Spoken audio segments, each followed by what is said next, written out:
It's sad to think about everything that he's gone through living here.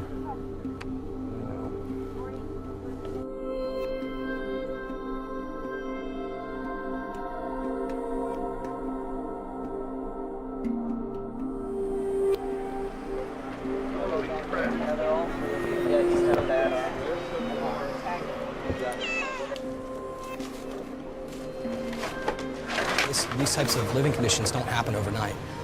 It takes a long time for it to get to this point. Another one over here. This guy's pretty emaciated. This was known as a sanctuary here in Florida, and as we've seen while we've been here, this is anything but an animal sanctuary. And you can see where he's missing pretty much his entire upper lip. Many of these cats have illnesses that have been going on for what appears to be years. Isn't that weird?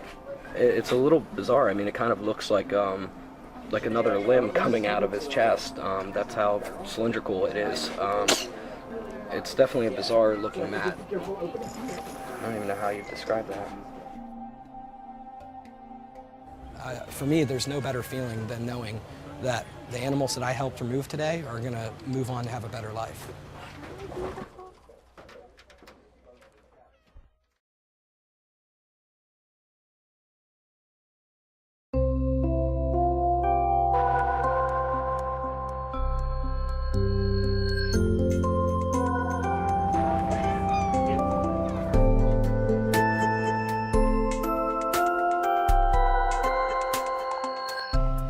Yesterday, it was a little bit of a frantic environment.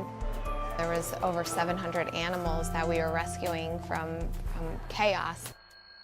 There are deceased animals in the fridge.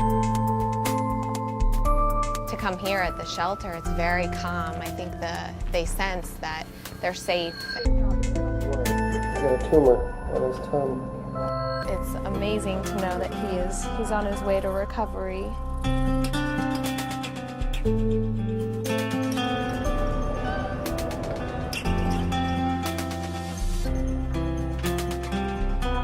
One cat in particular that we noticed was in poor condition, had some issues with his eyes. We believe he's completely blind right now.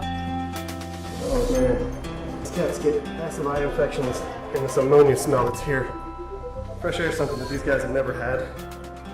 This has got to be interesting for him. The positive side is that now he's in excellent hands and he is on his road to recovery and eventually will be on his road to his permanent home. It really puts into context how horrible the conditions are when you see them thriving in the environment here and how different it is, and it's really a beautiful thing to be a part of. We're here to protect them and take them away from that situation, and that their lives are going to be different now, and it's almost like they can tell.